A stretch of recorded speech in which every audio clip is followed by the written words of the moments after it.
Aqui no canal nós já trouxemos diversos rankings de diversos países diferentes. E hoje o escolhido da vez é a Rússia, um país lindo como qualquer outro, mas que também carrega consigo o ponto de origem de um dos assassinos em série mais brutais da história, Andrei Chikatilo.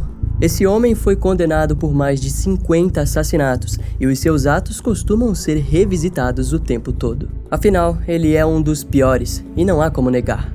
No entanto, nesse ranking focaremos em outros criminosos violentos que não receberam tanta atenção da mídia quanto Chikatilo, mas que foram tão brutais quanto ele.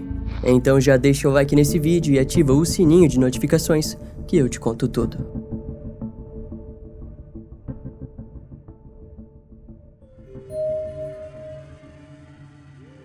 O avô estripador é assim que ficou conhecido Viktor Fokin, pois ele começou a matar somente quando já estava beirando os seus 60 e poucos anos, uma idade realmente bem avançada para um assassino em série. De origem da cidade de Angarsk, Viktor construiu a sua vida normalmente. Como muitos, ele terminou o ensino médio e, no auge da sua juventude, decidiu ingressar no exército. Mais tarde, ao ser dispensado, arranjou um emprego na fábrica de dispositivos semicondutores de Novosibirsk. Lá, ele permaneceu por vários anos. E por volta de 1959, Viktor encontrou uma mulher com a qual se casou e teve filhos. O casamento foi feliz até meados de 1988, quando a sua esposa acabou falecendo repentinamente. Essa perda fez com que Viktor procurasse a companhia de profissionais do sexo. Contudo, ele também se interessou pelas sem-teto e alcoólatras que sondavam as zonas de prostituição. Mulheres que muitas vezes não estavam lá para vender seus corpos, mas que acabaram confiando no homem idoso e aparentemente inofensivo, sendo assim seduzidas com seu charme ultrapassado e pela comida ou dinheiro fácil. Por 2 anos, Viktor conseguiu suprir a perda de sua esposa, mas eventualmente ele começou a apresentar impotência sexual. Afinal, já beirava os seus 50 anos e provavelmente não possuía uma vida saudável que o garantisse virilidade. De qualquer maneira, isso o frustrou profundamente. E para piorar, naquela altura de sua vida, os sinais de perda auditiva também começaram a assombrá-lo. Todos esses estressores já foram suficientes para que em dezembro de 1995, Viktor cometesse o seu primeiro assassinato. Sua vítima foi uma moradora de rua de 35 anos que ele conheceu na praça da ferrovia de Novosibirsk. A mulher foi levada até a casa de Viktor sob a oferta de beber vodka e fazer um lanche. Quando a mulher bebeu a primeira dose, ele se aproximou e a atingiu com uma martelada na cabeça. Depois de morta, Viktor desmembrou o corpo e jogou os restos ao longo do rio Etsovka, que atravessava toda a região de Novosibirsk. Na época, os restos foram rapidamente encontrados e o caso foi amplamente divulgado. No entanto, nenhum familiar ou amigo surgiu para identificar a vítima. Suas próximas vítimas seriam mortas de diversas formas, estranguladas, afogadas no vaso do banheiro ou esfaqueadas até a morte. A assinatura, por sua vez, continuava a mesma, todas eram desmembradas. No decorrer dos anos, a cada 2 meses, Viktor matava, desmembrava e espalhava os restos em diferentes pontos. A proporção dos seus crimes deu origem a uma força-tarefa que continha oficiais do Departamento de Investigação Criminal e do Ministério Público da Rússia. Os primeiros a serem investigados foram os criminosos em liberdade que continham histórico de canibalismo, necrofilia, assassinato ou doenças mentais. Daquele modo, muito tempo foi perdido em um perfil completamente distante. Além disso, cirurgiões e funcionários de necrotérios também foram intensamente interrogados, mas a investigação das autoridades não apontou para nenhuma direção. O ponto interessante no caso de Viktor Fokin é o fato de que não importava a idade das vítimas, elas tinham desde 18 anos até 55, por exemplo. A semelhança só estava no fato de serem mulheres solteiras, pobres e que viviam de maneira decadente. Em outras palavras, Viktor era bastante inteligente para focar a sua atenção mórbida em mulheres que não causariam falta com os seus desaparecimentos. E por 4 anos, o criminoso matou cerca de 9 mulheres e se livrou dos corpos de maneira que não o conectassem ao crime. No entanto, no dia 5 de março de 2000, ao fazer a sua 10ª vítima, Viktor decidiu desmembrar o corpo em seu banheiro e depois jogá-lo em um saco de lixo numa lixeira próximo da rua da sua casa. No mesmo dia, um sujeito compareceu no departamento de polícia de Zaeltsovskoye e relatou aos policiais que havia encontrado um saco com órgãos humanos na lixeira. Quando o local foi isolado, as buscas rapidamente descobriram o restante do corpo esquartejado. O crime causou alvoroço na comunidade, tanto que uma intensa busca policial foi feita em todas as residências próximas do achado. E em pouco tempo, centenas de casas com famílias comuns foram investigadas e seus moradores questionados. Além disso, vários prédios com muitas vezes mais do que 3 andares também foram inspecionados. A grande operação policial contou com vários pontos estratégicos montados para a vigilância na região. Fato é de que naquela altura das investigações, foi questão de tempo até que as autoridades chegassem na residência de Vitor Fokkin, de 61 anos. Principalmente depois que uma testemunha relatou para a polícia que no dia em que os restos foram encontrados, havia visto o idoso caminhando com uma sacola em mãos. Com isso, se iniciou uma inspeção na casa de Vitor, e de acordo com as fontes, lá foram encontrados vários itens femininos. Vitor não conseguiu explicar a origem dos itens e acabou sendo preso sob suspeita de assassinato no dia 15 de março de 2000. Mesmo que Vitor Fokkin tivesse entrado em nosso campo de visão, dificilmente poderíamos suspeitar de um aposentado aparentemente comum, disse o investigador Sergei Demin. Ao ser levado para o departamento de polícia, o suspeito não teve nenhum interesse em conter as palavras. E em pouco tempo, todos os investigadores ficaram cientes das proporções dos seus atos. Sua confissão foi direta.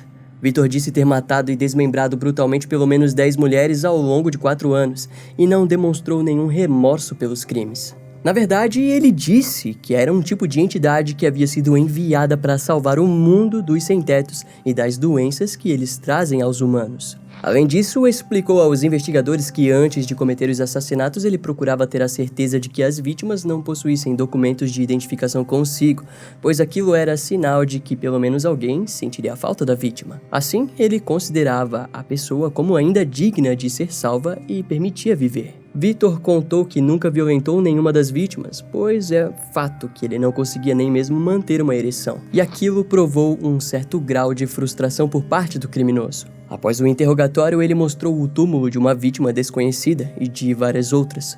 Mesmo assim, daquele modo, nenhuma das 10 vítimas foram identificadas. Vitor, sabendo disso, se declarou culpado em apenas 2 assassinatos. O seu julgamento começou em maio de 2001, onde a promotoria pediu 20 anos de prisão para o assassino em série. O júri, no entanto, o garantiu 19 anos de prisão em uma colônia de trabalhos braçais. 2 anos depois, Vitor Fokkin acabou morrendo de causas naturais na prisão. E ainda hoje, nenhuma das 10 vítimas foram identificadas. Elas simplesmente tiveram suas existências dizimadas pelo avô estripador. O caso a seguir é muito mais revoltante. No dia 30 de abril de 1982, o corpo da aluna da 5ª série Lena Mangusheva foi encontrado coberto por galhos na região do distrito de Verkhyzhevsk, na Rússia. A garotinha foi estrangulada até a morte e possivelmente violentada sexualmente. O caso gerou revolta, fazendo com que as investigações fossem apuradas o quanto antes.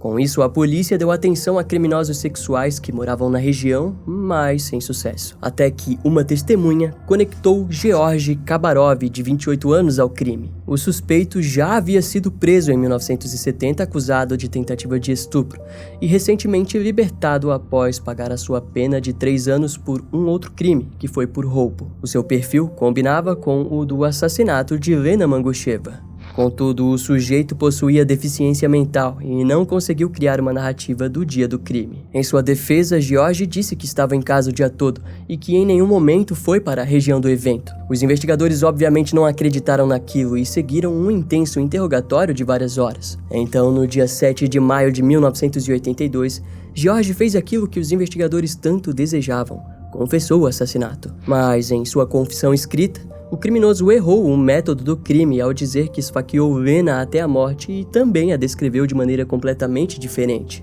E diante aquilo, mais interrogatórios foram feitos e em todos eles a sua declaração se alterava. Foi assim até o dia 17 e 18 de julho, quando 2 amigos do suspeito foram questionados e conectaram George à região do crime. Para piorar, os familiares, quando questionados, também não conseguiram fornecer um álibi forte para o homem. A única pessoa que confirmava a sua presença em casa era a sua mãe e ele próprio. Então, testes de sangue confirmaram Georgy Kabarov como compatível ao esperma encontrado na região íntima da vítima. Entretanto, nos relatórios do caso, um segundo teste foi feito, o qual a incompatibilidade era confirmada. Mesmo assim, em setembro de 1982, ele foi levado para o Tribunal Regional de Sverdlovsk, onde responderia pela acusação de assassinato. O julgamento durou pouco tempo e o júri sentenciou George a 14 anos de prisão pelo assassinato de Lena Mangusheva. A equipe de defesa tentou abrir um recurso para o Supremo Tribunal da Rússia, onde alegava que o homem não estava no local do assassinato e negou as acusações de estupro e assassinato. Também apontava o abuso físico e psicológico cometido pelos investigadores. Curiosamente, junto ao recurso, a mãe da vítima também enviou uma carta com um anexo onde uma petição clamava pela execução de George Kabarov.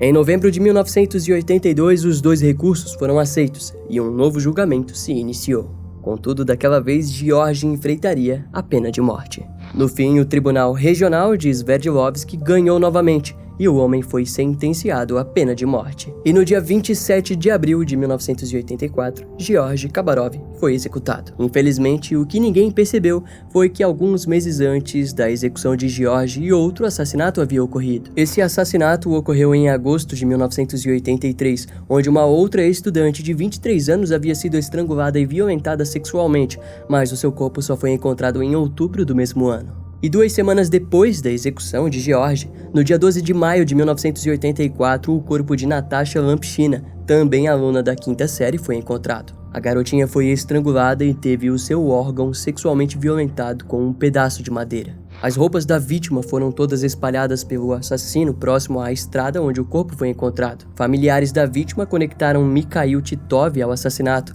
alegando que Natasha tinha reclamado da perseguição insistente do sujeito, além de que no mesmo ano ele havia sido preso por assédio sexual a garotas menores de idade. Assim, Mikhail foi levado para um interrogatório nada convidativo, onde foi brutalmente espancado e torturado. E após 1 mês e meio de interrogatório, o suspeito foi levado às pressas para o hospital da prisão, onde morreu em decorrência dos espancamentos. O caso trouxe comoção pública e o chefe da prisão foi afastado. Além disso, mais tarde seria descoberto que no dia do assassinato, Mikhail Titov foi internado em uma clínica psiquiátrica para acompanhamento.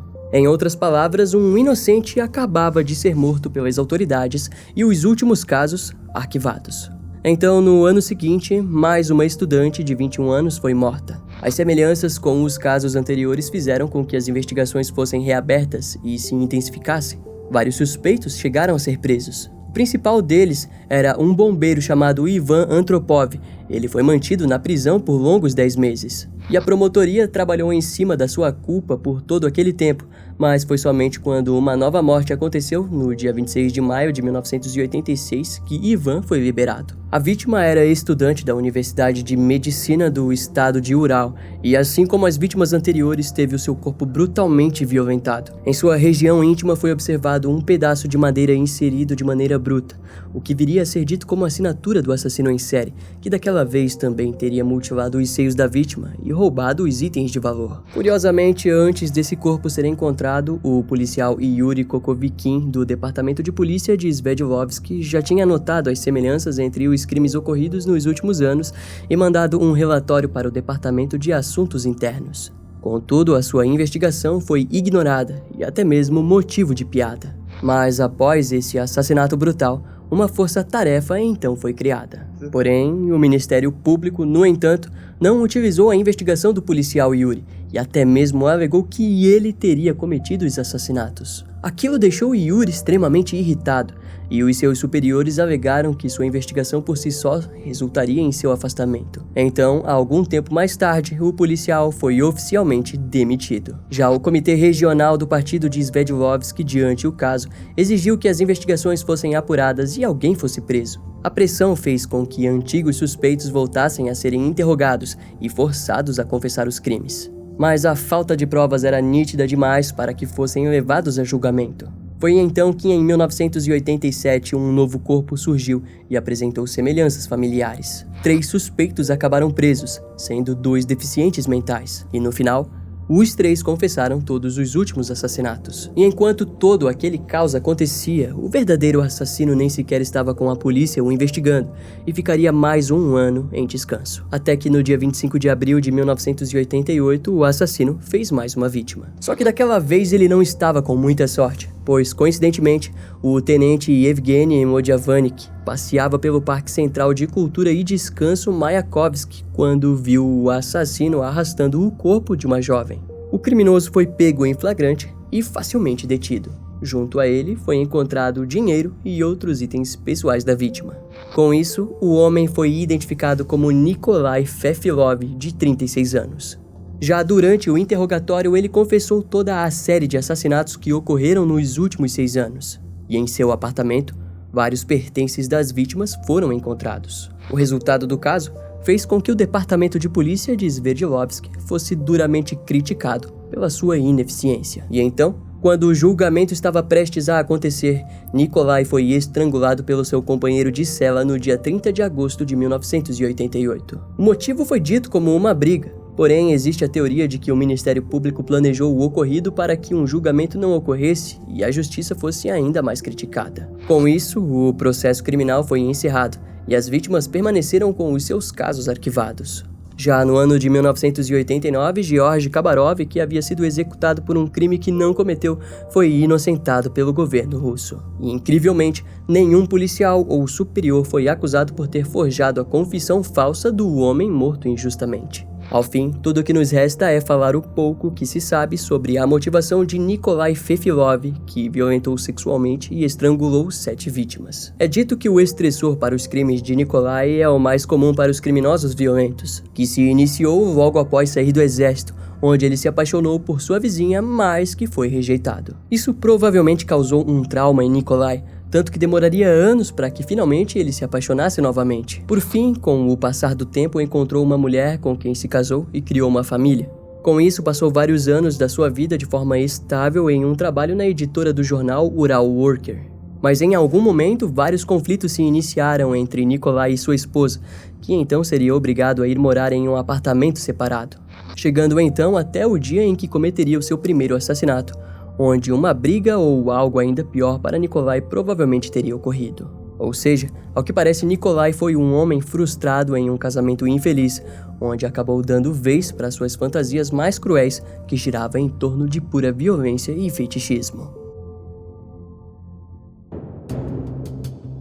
Para a sociedade, Alexei Sukletin parecia mais um homem comum de 36 anos que jamais levantaria suspeitas. O seu passado, no entanto, escondia diversas peculiaridades. Tudo começou em fevereiro de 1960, aos seus 16 anos, onde em certo dia Alexei abordou uma garota da mesma idade que ele e tentou violentá-la sexualmente. Entretanto, para cometer o ato, ele a deixou inconsciente ao golpear a cabeça da vítima com um objeto contundente. Por sorte, a garota foi salva por outros 2 jovens que passavam pelo local. A polícia então foi enviada, e Alexei acabou sendo preso e condenado a 2 anos de prisão. A sentença foi paga em um centro de detenção juvenil, onde ao atingir maturidade foi enviado para uma colônia de trabalhos forçados. Depois de livre, Alexei voltou a cometer um roubo junto a um grupo de amigos, onde o grupo invadiu a casa de uma idosa rica e a espancaram. O roubo havia sido motivado devido à falta de dinheiro para comprarem bebidas. As autoridades foram acionadas pela idosa e em pouco tempo prenderam todos os suspeitos em um bar local. Daquela vez, Alexei acabou sendo condenado a 12 anos de prisão. Lá ele passou todos os anos de sua sentença lendo livros. Aos 36 anos, Alexei decidiu arrumar a sua vida e arranjou uma namorada, Madina Shakirova, de 23 anos, com quem dividiu uma casa. Antes de conhecer Alexei, Madina trabalhava como criadora em uma fazenda. Ela era a mãe de uma criança pequena, mas a abandonou com os seus pais para viver a vida com Alexei. Então, podemos dizer que Madina também não era flor que se cheire. Na época, Alexei arranjou um trabalho como guarda de uma loja de jardinagem no distrito de Zelenodovsk, na Rússia, onde vivia sua vida de maneira tranquila. No entanto, em seu interior, as suas fantasias continuavam a se aflorarem. O casal começou os seus primeiros crimes com extorsão, para em pouco tempo evoluir para assassinatos. Alexei contou a Madina que estava sendo consumido por sua vontade de praticar canibalismo. Daquele modo, em novembro de 1979, a profissional do sexo Ekaterina Ozetrova, de 22 anos, aceitou o convite de um programa na casa do casal. Lá, Alexei agrediu com um martelo a mulher que estava distraída com Madina. Em seguida, os dois colocaram a vítima em um coxo, onde cortaram sua garganta e beberam seu sangue. Após o crime, Alexei pendurou o corpo de Ekaterina e passou a ofendê-lo e zombar da situação da mulher. O último ato daquela noite macabra foi mutilar a vítima e comer o coração, fígado e pulmões. Os ossos foram enterrados dentro de um barril no terreno da residência. Ao decorrer dos anos, todas as vítimas foram mortas dessa mesma maneira. O casal também costumava oferecer para os seus vizinhos a carne de suas vítimas, alegando que era lombo bovino. Conforme as mortes se intensificaram, o casal passou a mudar suas personalidades e se tornaram extremamente ranzinzas e antissociais. Curiosamente, naquele meio tempo, Madina sofreu 3 tentativas de assassinato por parte de Alexei. Mulheres bonitas faziam com que ele fosse realmente malicioso. Bem, daquelas inteligentes ele tinha medo. Ele gostava de falar e sonhar com pessoas como eu, como ele teria relações sexuais com ela e sempre de forma pervertida, e então ele iria matá-las e comê-las. Relataria Madina. A 6ª vítima do casal foi Valentina Elikova, de 11 anos, morta em 1980. Ao levá-la para casa, Alexei bateu na garota e depois socou a cabeça da vítima diversas vezes contra a parede. Durante aquele crime, Madina tentou proteger a criança, mas acabou sendo espancada. Alexei então retornou a sua atenção para Valentina, a violentando e depois a matando. No fim, em meio à sua insanidade, ele devorou o corpo de Valentina. A 6ª morte foi uma das mais brutais, tanto que Alexei passou a exigir que recém-nascidos fossem trazidos por Madina. Em resultado da nítida insanidade do seu namorado, Madina decidiu fugir de casa e retornar para morar com seus pais. E logo depois que Madina abandonou Alexei, ele recebeu em sua casa Lídia Fyodorova, de 23 anos, e seu familiar Anatoly Nikitin. Durante uma noite de festa, ele ofereceu a proposta de que ambos o ajudassem a sequestrar mulheres para que fossem devoradas. Contudo, Lídia se recusou e ameaçou denunciá-lo. Mas, pouco tempo depois, Alexei e Anatoly violentaram sexualmente Lídia e cometeram canibalismo com seu corpo. E como forma de evitar suspeitas, Anatoly retornou para casa e se livrou das evidências de que Lídia esteve com ele. Naquela altura da vida de Alexei, ele era dito por seus vizinhos como um bom companheiro de bebida e como alguém hospitaleiro. Afinal, adorava receber pessoas em sua casa. Devido ao número suspeito de desaparecimentos, a polícia acabou batendo na porta de Alexei, mas não suspeitou de nada. De acordo com a história, naquele tempo a Rússia considerava a existência de assassinos em série como algo que existia apenas em países capitalistas. As autoridades eram aconselhadas pelo governo a investigarem a série de desaparecimentos sob sigilo total, e foi assim com vários casos daquele período. Em um dia, Alexei estava bebendo com um amigo seu de longa data, Gennady Uglov, e o contou sobre os assassinatos. Obviamente que Gennady ficou perplexo com a naturalidade da situação e questionou sobre onde estava o corpo de Lídia. Alexei o levou até o local de enterro e disse que haviam vários outros corpos no local. É curioso ressaltarmos que o criminoso só fez aquilo devido ao fato de que na época a Rússia possuía algo chamado de parasitismo, onde qualquer pessoa que não possuísse um trabalho fixo era acusada por viver nas custas dos outros. Para que fique mais claro, Gennady era um vagabundo e Alexei havia o prometido assinar a sua carteira de trabalho para evitar que fosse preso por parasitismo. Entretanto, o senso de justiça de Gennady falou mais alto, e no dia 3 de junho de 1985 ele foi até o departamento de polícia e contou tudo o que sabia. E no dia seguinte, Alexei foi preso sob a acusação de assassinato. No total, 4 sacos de ossos humanos foram coletados do jardim da residência. Na despensa da casa foram encontrados meio balde de gordura humana derretida. Porém, Alexei não caiu sozinho e comentou sobre a existência de Madina Shakirova e Anatoly Nikitin como cúmplices. Em contrapartida, ele permaneceu em silêncio total sobre seus crimes. O investigador Farid Zagidulin, sabendo daquela jogada, fez um acordo com Madina, onde disse que se ela não ajudasse, a sentença de morte provavelmente recairia também sobre ela. No fim, a mulher escreveu uma confissão de 70 folhas, onde conectava Alexei a todos os assassinatos. O assassino então foi enviado para Moscou, onde passaria por exames psiquiátricos. Em uma conversa sobre seus sentimentos quanto aos seus crimes, Alexei disse: "Por que eu devo me arrepender? Todas eram prostitutas. Ajudei a sociedade, a limpei, digamos, do elemento amoral. Não, eu não me arrependo deles." Antes do julgamento, o criminoso tentou diversas vezes convencer a todos que ele era insano, mas o diagnóstico foi de completamente são. A polícia perdeu a conta das vezes que Alexei criava narrativas sobre crimes que, no final, ele jamais havia cometido. Em seu julgamento, o criminoso interrompia os procedimentos judiciais para fumar e chegou até mesmo a enviar uma foto autografada para o investigador Farid, onde escreveu: "Em memória do primeiro encontro com o canibal". No dia 18 de abril de 1986, Alexei Sukletin foi condenado à sentença de morte. Em seu tempo no corredor da morte, o assassino passou o tempo esculpindo sapatos femininos em pedaços de pão e os enviando para o investigador Farid, até que no dia 29 de julho de 1987, Alexei foi executado por fuzilamento. Madina Shakirova e Anatoly Nikitin foram condenados a 15 anos de prisão. Um terceiro cúmplice dos crimes de extorsão, Rinat Volkov, também foi preso sob envolvimento com o trio e recebeu 7 anos de prisão. Na prisão, Madina foi chamada de moedora de carne Dina e causava medo nos presos. Eventualmente, ela sofreu uma tentativa de espancamento e foi transferida de prisão. No ano de 2001, Madina e Anatoly foram liberados e continuaram suas vidas longe da imprensa e de todos os horrores que Alexei havia criado. Provavelmente esse daqui é o assassino em série mais hábil da história da Rússia e da Ucrânia. No ano de 1984, uma série de desaparecimentos ocorreram em vários pontos da Ucrânia, como em Zaporizhia, Kharkov e Dnipropetrovsk.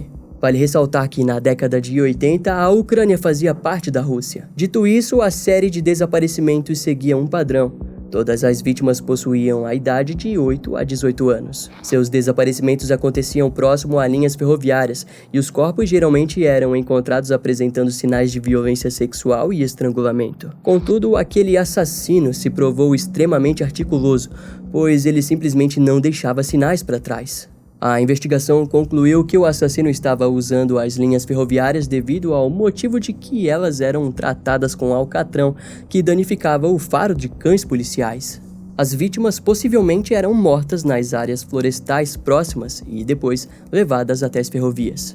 Durante a caça foi observado que o criminoso levava a calcinha de suas vítimas, e a ausência de vestígios biológicos fez os investigadores teorizarem que o assassino estava utilizando preservativos. Esse padrão é curioso porque criminosos sexuais geralmente não usam preservativos devido ao fato de possuírem parafilias, que estão diretamente ligadas à anormalidade do estupro. Em outras palavras, o preservativo é algo comum e um criminoso sexual provavelmente perderia a ereção caso parasse o ato para vestir o item. O maníaco de Pavlograd, como ficaria conhecido, era um criminoso tão refinado que continuou a ativa por mais de 2 décadas. A cada ano, ele deixava vítimas para serem recolhidas, mas jamais deixaria uma pista sequer que levassem as autoridades até a sua identidade. Embora isso acontecesse, ao todo 15 homens foram presos sob acusação de envolvimento nos assassinatos. Um deles cometeu suicídio enquanto alegava inocência. Esse cenário prevaleceu até que, no ano de 2005, um caso isolado chamou a atenção das autoridades ucranianas. Em agosto daquele ano, uma garota chamada Katia, de 9 anos, foi sequestrada em um campo aberto enquanto brincava com outras 4 crianças. Nos dias seguintes, uma busca se iniciou, mas em pouco tempo o seu corpo surgiu próximo a uma linha ferroviária. Assim como as várias vítimas, a garota foi violentada e estrangulada até a morte. Quando o funeral aconteceu, as 4 crianças que estavam no dia do sequestro identificaram o criminoso em meio aos adultos presentes. O homem foi rapidamente identificado como um aposentado investigador da polícia de Dnipropetrovsk, Serhiy Tkash. O choque de realidade por parte das autoridades foi nítido. O assassino possuiu uma vida normal. Após se formar, seguiu carreira dentro da polícia e se tornou perito forense. Eventualmente, se casou e formou uma família. No entanto, em 1980 se divorciou e se mudou para a Ucrânia, onde trabalhou em empresas braçais como fábricas, fazendas e estações ferroviárias. Nesse período, os primeiros assassinatos se iniciaram. 2 anos depois, Serhiy conseguiu um emprego de investigador e continuou a cometer assassinatos até o ano de 2005. Ao ver as dezenas de policiais batendo em sua porta, ele atendeu e disse ao investigador responsável: "Esperei vocês por 25 anos. Quando interrogado, Serhiy confessou cerca de 100 assassinatos ocorridos dentro de uma linha de tempo de 2 décadas. Conforme os casos eram interligados, foi confirmado que pelo menos 37 assassinatos foram realmente cometidos por Serhiy Tkash. E uma coisa curiosa é que antes do julgamento, o maníaco exigiu que recebesse a sentença de morte. Em entrevista, ele disse que sentia ódio pelas mulheres que já passaram por sua vida. Entretanto, os familiares e amigos, quando entrevistados, disseram que em nenhum momento Serhiy apresentou ser uma personalidade misógina. Em entrevistas posteriores, Serhiy alegou que cometeu os assassinatos como forma de zombar do trabalho precário da polícia. Então, o julgamento veio a acontecer somente em 2008, onde o assassino em série recebeu a prisão perpétua pelos 37 assassinatos. Na prisão, Serhiy se casou e conseguiu ter um filho com uma mulher que frequentemente o visitava. A mulher chegou a dizer em uma entrevista que, se tivesse conhecido antes, teria gostado de praticar os crimes com ele como cúmplice. A história do maníaco só veio receber um ponto final no dia 4 de novembro de 2018, quando Serhiy morreu de insuficiência cardíaca. Os familiares se recusaram a enterrá-lo e nenhum procedimento religioso foi feito. A própria prisão ficou responsável pelo enterro. A motivação do criminoso continua digna de discussão. No entanto, uma certeza se aflora ao relembrarmos que, de acordo com o FBI, todo assassino em série procura por manipulação, dominação e controle. Tudo o que eles fazem e pensam tem por objetivo ajudá-los a preencher suas vidas desajustadas. Assim explica John Douglas. Ser assassino havia se tornado uma profissão para Serhiy, algo que ele sabia fazer e que naturalmente se tornou a coisa mais importante da sua vida totalmente desajustada. No verão de 1996, a cidade de Novokuznetsk, na Rússia, foi palco para os atos de um assassino que podemos descrever como repulsivo. E foi no rio Aba, que cerca as regiões da cidade, que as autoridades perceberam a existência do criminoso. Uma série de torsos, cabeças e braços decepados de crianças começaram a surgir pelas margens do rio. E muitas daquelas crianças eram sem tetos. Nessa altura do ranking, não será novidade se dissermos que as autoridades não se importaram muito com os achados. Enquanto aquilo acontecia, uma rede de apartamentos era frequentemente citada nas ligações da polícia, onde vizinhos reclamavam de um cheiro pútrido horrível que vinha do apartamento de Alexander Spezivtsev. Para piorar, o homem também gostava de ouvir música no volume alto, praticamente acabando com o sossego dos seus vizinhos. Inicialmente, os policiais que atenderam as ligações afirmaram para as pessoas que se tratava de um problema de limpeza e não de um possível homicídio. A própria Diretoria Regional de Assuntos Internos acreditava que os pedaços encontrados no rio Aba eram efeitos colaterais da existência de gangues criminosas na região. De acordo com os registros, vários policiais e soldados foram convocados para procurarem pelos responsáveis, mas a caçada pela tal gangue jamais deu resultados. Eventualmente, os vizinhos perceberam que a polícia não resolveria o problema com o cheiro e decidiram chamar um encanador, que foi impedido de entrar na residência de Alexander. Aquilo foi suspeito o bastante para que os vizinhos e o próprio encanador fossem até a delegacia, onde um grupo de policiais foram enviados para lidar com a situação. Ao arrombarem a porta do apartamento, os policiais se depararam com uma enorme quantidade de sangue pelo chão e paredes da cozinha. Na mesa de janta, haviam tigelas com ossos visivelmente humanos e no banheiro foi encontrado um corpo sem cabeça. No entanto, a cena mais brutal foi encontrar uma garota chamada Olga Gatseva, de 15 anos, no sofá do apartamento repleta de cortes profundos de facadas no estômago e peito. Infelizmente, embora os socorros tenham sido prestados, Olga viria a falecer no dia seguinte, mas não antes de contar sobre tudo o que viu no apartamento. A garota mencionou o canibalismo, desmembramento e violência sexual. Ao todo, no local foram encontradas cerca de 19 evidências, sendo cada uma delas uma vítima diferente. Em pouco tempo, também ficou explícito que a mãe de Alexander, Ludmila, também estava ajudando o filho a cometer os assassinatos. No dia, Alexander fugiu pelo telhado, mas foi preso posteriormente ao tentar retornar para casa. Diante a declaração de sua mãe, também foi descoberto que a dupla havia feito 2 vítimas esquartejarem uma terceira vítima presa no apartamento. Algumas delas também foram devoradas ou mortas pelo cachorro da dupla, um Doberman. Entre os itens confiscados estava um diário, onde cerca de 19 assassinatos foram detalhados desde 1991. Naquele dia, a Rússia conheceria os crimes do monstro de Novokuznetsk. Alexander Spezivtsev nasceu em março de 1970 em Novokuznetsk. A maior parte de sua juventude foi passada dentro de um apartamento no centro da cidade. Ao nascer, Alexander quase não sobreviveu e precisou lutar para recuperar suas forças. Em sua infância, ele foi uma criança antissocial e frequentemente sofria bullying. Sua mãe, Ludmila, era amorosa, mas seu pai era um alcoólatra abusivo e que eventualmente abandonou a sua família. Diante a companhia um do outro, a mulher criou o seu filho, o entretendo com fotos de cadáveres. Os dois dividiram a mesma cama até os 12 anos de Alexander. Quando completou 18 anos, ele teve sua primeira namorada, que se apaixonou completamente pela sua forma de escrever poesias. No entanto, o relacionamento foi se transformando em uma tortura para a garota, até que ela decidiu rompê-lo. Em resposta, Alexander a sequestrou e a manteve por um mês em seu apartamento, onde a torturou repetidamente até que ela não resistiu e sucumbiu aos danos físicos e emocionais. O criminoso foi condenado e enviado para um hospital psiquiátrico especial, onde permaneceu por menos de 4 anos. Ao sair do hospital, ele se deparou com uma Rússia decadente e recheada de crianças em condições de rua ao lado de vários sem teto. Em sua mente, aquilo era o resultado da democracia do país. Através da ajuda de sua mãe, eles começaram a atrair vítimas escolhidas a dedo. Todas elas eram submetidas a torturas intensas, como também violentadas e mortas. No fim, mãe e filho cozinhavam e se alimentavam dos restos de suas vítimas. Conforme a geladeira perdia espaço, Ludmila passou a sair no tardar da noite para jogar os restos no rio Aba, que cortava a cidade. No julgamento, então, o relatório contou com 80 peças de roupas manchadas de sangue. Em testes, foi dito que o DNA do agressor era ausente, indicando que pertenciam totalmente às vítimas.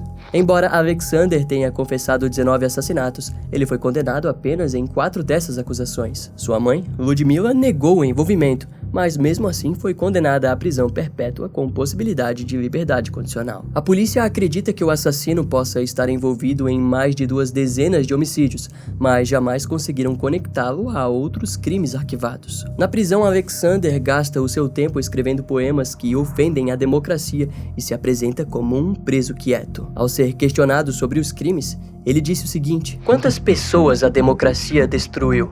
Se as pessoas pensassem sobre isso, não haveria nada dessa sujeira. Mas o que você pode fazer?" Em contrapartida, a sua mãe preferiu ficar em silêncio sobre os crimes desde a sua condenação. A grande ideia do criminoso é de que, depois da sua execução, a sua cabeça seja vendida para estudos e pede que os pagamentos ocorram de maneira adiantada em cigarros. Porém, devido à sua condição mental dita como de insano, Alexander atualmente está encarcerado no Hospital Regional de Kamyshin, na Rússia. Ainda hoje, o seu caso é digno de discussões, devido ao desenvolvimento repentino entre a loucura compartilhada de mãe e filho. Sendo assim, um dos casos criminais mais bizarros e interessantes de origem russa. Muito obrigado por ter chegado até o final do vídeo, eu espero que você tenha gostado. Não esquece de deixar aquele comentário aqui embaixo contando a sua opinião sobre algum desses casos, que é muito importante. Se você quiser ter acesso a todos os vídeos que já foram pro ar, mas que não foram publicados, é muito fácil, clica aqui embaixo em Seja Membro e torne-se um membro do canal. No mais, você pode continuar assistindo a minha playlist de casos criminais clicando no primeiro link da descrição. Eu vou ficando por aqui, até a próxima e tchau.